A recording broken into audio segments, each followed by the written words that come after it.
Have you ever wished you had a crystal ball? So you could like peek into the past. Mm. Well, we're not using a crystal ball today, Mm. but we're going to uncover something pretty fascinating. Okay. We're taking a deep dive into the world of royal magical advisors. Ooh. Like real-life Merlins. Okay. Who had the ear of kings and queens. Yeah. Think like whispers of prophecy, Yeah. Alchemists brewing potions in the Tower of London. And a world where magic wasn't just in fairy tales, but actually a force that shaped empires. It's easy to think about magic as just superstition.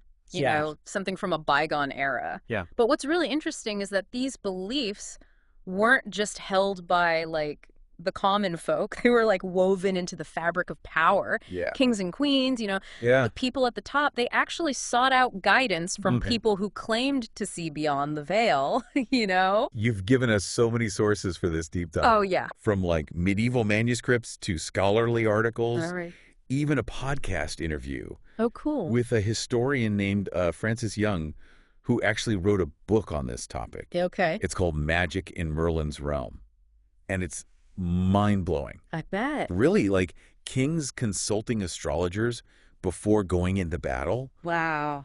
Whispers of secret societies. Yeah. And this idea that magic wasn't just for show, but like a tool of statecraft. It's really important to remember that, like, back then, magic and science weren't, separate things. They were very blurry. Right. A lot of people who we might call scientists today were actually deeply involved in things we would consider magical. Let's start our journey with the most famous magical advisor of all time, Merlin. Oh, of course. He's like, basically, he's synonymous with wizardry. Right. But most people know him from like the King Arthur stories. Yeah. Was there a real Merlin?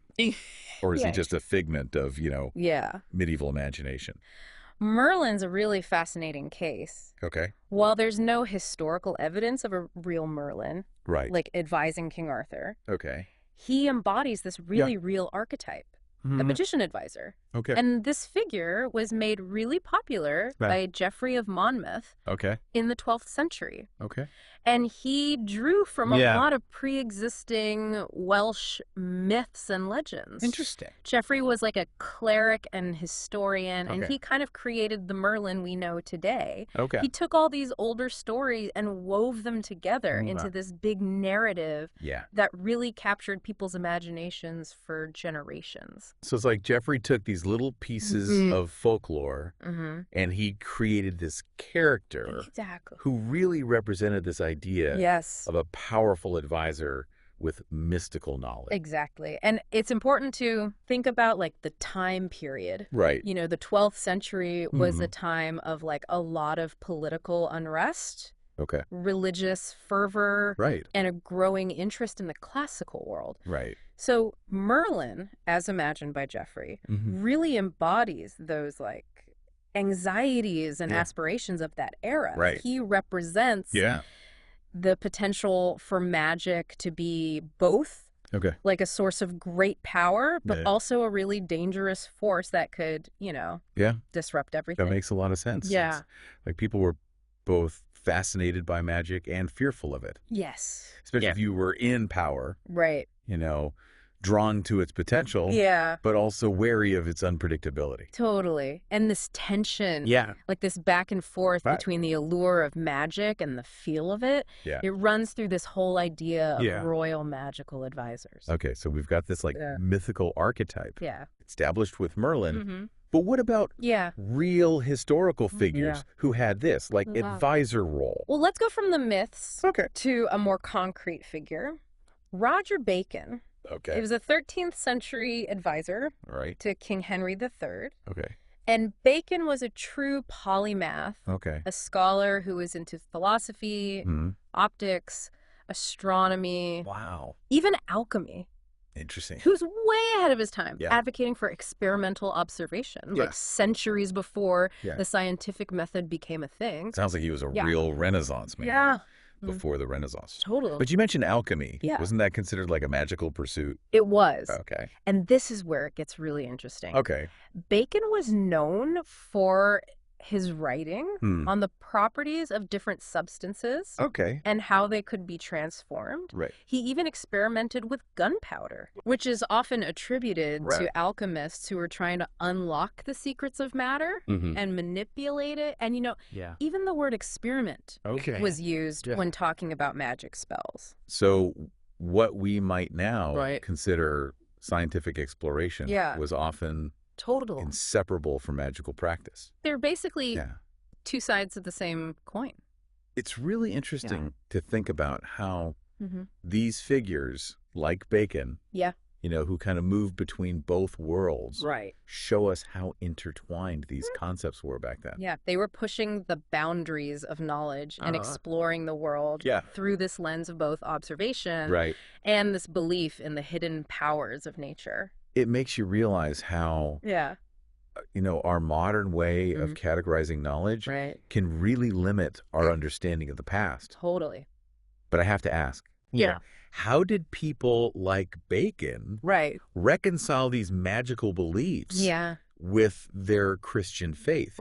Weren't those seen as contradictory? It's a really complex issue. Yeah. A lot of these people, including Bacon, were devout Christians. And they saw their exploration of the world, even through what we might call magical means, as a way to better understand God's creation. They believed that God had put these hidden forces into the universe, and that through study and experimentation, they could unlock these secrets and use them to benefit humankind.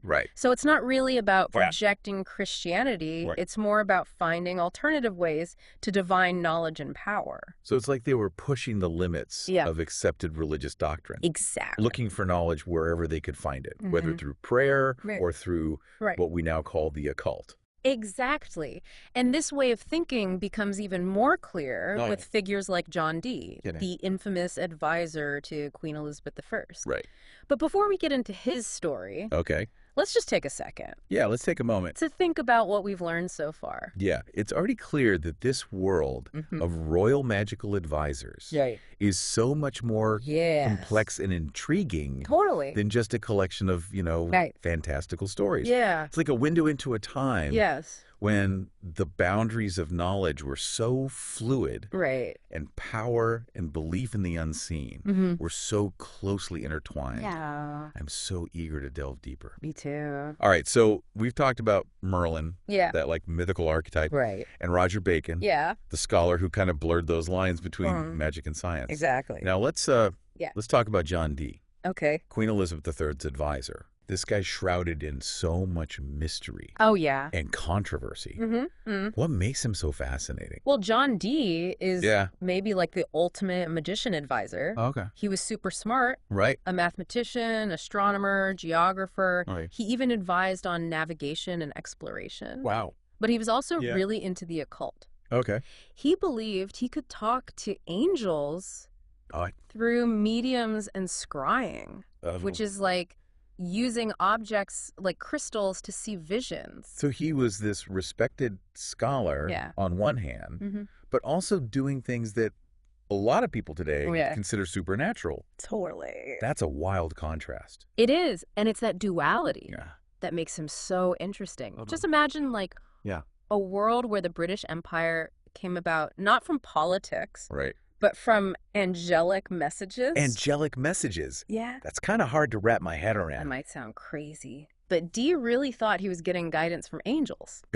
And according to historian Francis Young, Dee claimed that these messages said that Elizabeth the Right was the rightful heir to this vast, mystical empire that went all the way back to King Arthur. So he basically gave Elizabeth like a mystical reason to expand her kingdom. Totally. It's almost like a divine mandate for colonialism, but straight from angels. Exactly. That's pretty wild. It is. It's a crazy example of how these beliefs that seem irrational now could have a huge impact on history. It's worth pointing out that Elizabeth was a smart ruler. Oh, for sure. But she was also known to be into alchemy and esoteric stuff. Exactly. So Dee's ideas probably resonated with her. Oh, absolutely. And might have actually shaped her ambitions for this global empire. Makes you wonder, was Dee just manipulating everyone to get power? Or did he really believe in all this? Yeah, I mean... It's hard to say for sure. Right. Dee's diaries show a really complicated guy. Full of contradictions.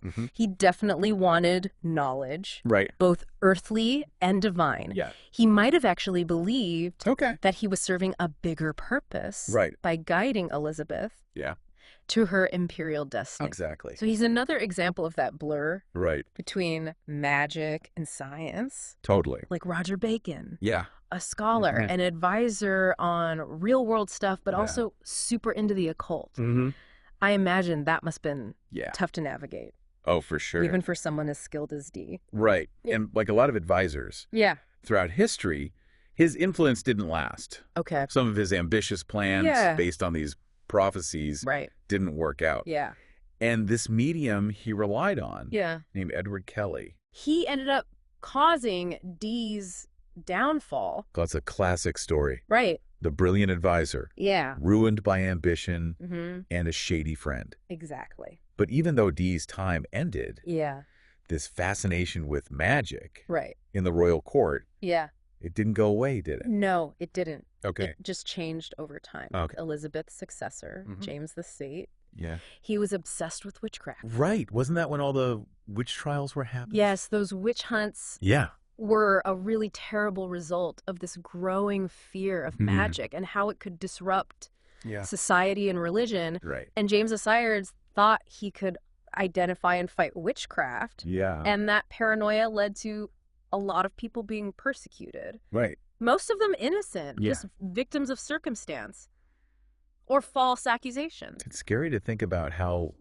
fear and superstition can be used to grab power and silence people. Totally. It's almost like a pendulum swing. Yeah. You know, from advisors like Dee, using magic to boost royal authority, to magic being seen as a threat. Exactly. To that very authority. It's a great observation. And that tension, that back and forth between accepting and rejecting magic, it keeps going throughout history, even with the rise of science. The occult never really went away. Okay. There are hints of monarchs believing in talismans. Right.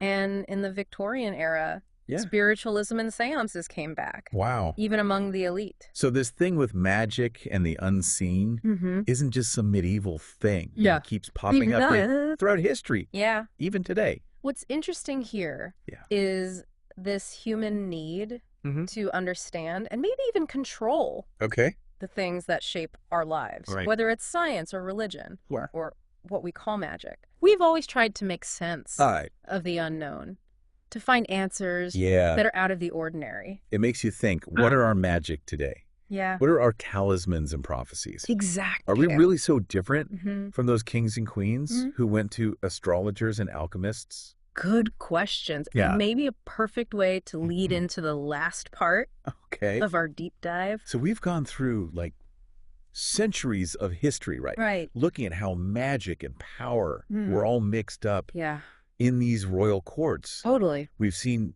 mythical figures like Merlin, scholar magicians, like Roger Bacon, and then enigmatic advisors like John Dee. It's fascinating. But now I'm thinking, what can these stories from way back then tell us about us? Yeah. About how we relate to, you know, these unseen forces that shape our world.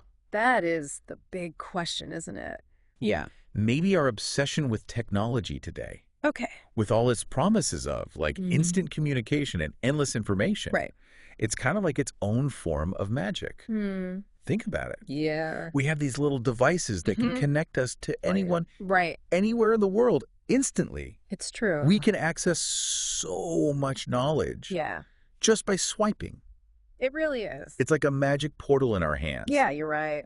And just like those figures we talked about, we're also dealing with the good and bad of these powerful tools. Exactly. Technology connects us. Yes. In amazing ways. But it can also isolate us. Right. Trap us in these bubbles. You know, and information can be empowering. Of course. But it can also be used to overwhelm us. Yeah. And even manipulate us. Absolutely. I mean, we've seen how misinformation and propaganda spread so easily online. It's true. And that shapes opinion. And even influences events all over the world. It's like we're still asking the same questions as our ancestors, just in a different way. We still want certainty. Yes. We want control over the things that affect our lives. That's human nature. We don't go to astrologers anymore or alchemists. But we turn to algorithms, data, social media influencers for answers. Yeah, and just like those who sought advice from, royal magicians. They had to be careful. Yeah. We have to be careful, too, with all this information. Exactly. We need to think critically, question our sources, look at different perspectives, and be wary of anyone who says they have all the answers. Because what seems totally normal today might look like magical thinking to people in the future. That's a wild thought. Yeah. Makes you wonder what kind of magic will shape the world. In like 100 years. Who knows? Will people look back at us and be amazed by our belief in AI or genetic engineering? Right. Will they see those as scientific progress or as some new kind of sorcery? Those are great questions. Yeah. But one thing's for sure, as long as humans are curious and as long as we try to push the boundaries of what's possible, this whole dance between magic, power, and being human, it will keep going. Well, there you have it, folks. From Merlin to John Dee. We've explored this world where magic and reality are totally blurred. Totally. And we've seen how these beliefs shaped history and still resonate with us today. They do. So next time you look at your phone or you hear about some amazing new discovery, think about those royal magicians and their quest to understand the unseen. Totally. You might just be witnessing a brand new kind of magic. It's possible. We want to hear what you think. Yes. What surprised you? Who else might have been into the occult? Right. Let's keep exploring together. Yes. Join the conversation on social media.